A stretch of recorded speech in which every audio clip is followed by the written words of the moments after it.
Number one Shakib Khan, king খান, ঢালিউড বাদশাহ স্লোগানে মুখর সেদিনের সকাল। তিনি আসলেন আর জয় করলেন। নাম্বার ওয়ান শাকিব খান এখন পুরো ঢালিউডের বাদশাহ। কোটি কোটি ভক্তের হৃদয়ে নিজের জায়গা তিনি পাকাপোক্ত করেছেন। সময়ের সঙ্গে সঙ্গে নিজেই যেন নিজের প্রতিদ্বন্দ্বী হয়ে উঠেছেন। প্রতিটি লোক, প্রতিটি সিনেমা, প্রতিটি মুহূর্তে নিজেকে আরো নতুন উচ্চতায় নিয়ে যাচ্ছেন। তাই বলা যায়, ঢাকাই সিনেমার ঢালিউড বাদশাহ শাকিব খান বর্তমানে ক্যারিয়ারের এক উজ্জ্বল সময় পার করছেন। দীর্ঘ সময় পর পর্দায় ফিরে এসে একের পর এক নতুন লোক এবং চমক দেখাচ্ছেন নায়ক।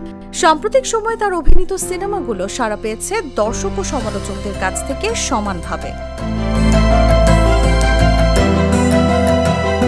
কিছুদিন আগে সামাজিক যোগাযোগ মাধ্যমে প্রকাশ পেয়েছিল শাকিব খানের নতুন সিনেমা সোলজারের প্রথম লুক।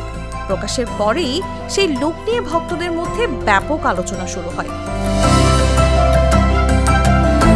এবার সেই নতুন লুকেই শাকিব খান জনসম্মুখে হাজির হয়েছেন। শুক্রবার রাজধানীর বনানীতে একটি প্রতিষ্ঠানের নতুন আউটলেট উদ্বোধনী অনুষ্ঠানে অংশ নিতে আসেন তিনি। কালো পোশাক এবং কালো সানগ্লাসে সজ্জিত নায়ককে এক নজর দেখতে ভিড় জমায় শত শত ভক্ত। উপস্থিত দর্শকরা বারবার শাকিব খান উচ্ছ্বাস ভরে স্লোগান দেন।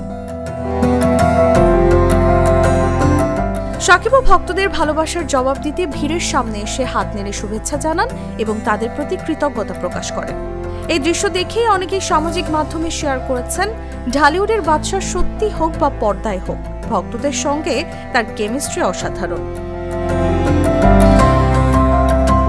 এদিকে শাকিব খান ব্যস্ত সময় পার করছেন সাকিব ফাহাদ পরিচালিত সোলজার সিনেমার শুটিং নিয়ে। এতে তার বিপরীতে অভিনয় করেছেন জনপ্রিয় অভিনেত্রী তানজিন তিশা। শাকিব তিশা ছাড়াও সিনেমায় দেখা যাবে তারিক আনাম খান, জান্নাতুল ফেরদৌস ঐশী এবং ABM সুমনকে।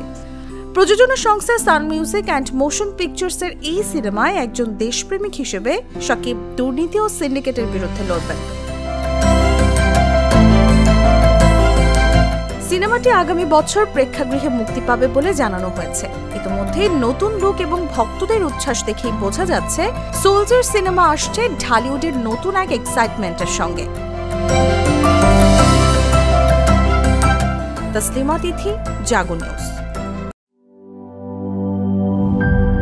দুধার চকলেটে একাকার হয়ে ওঠা প্রাণ লেয়ার সম্পর্কের মিষ্টি ম্যাজিক।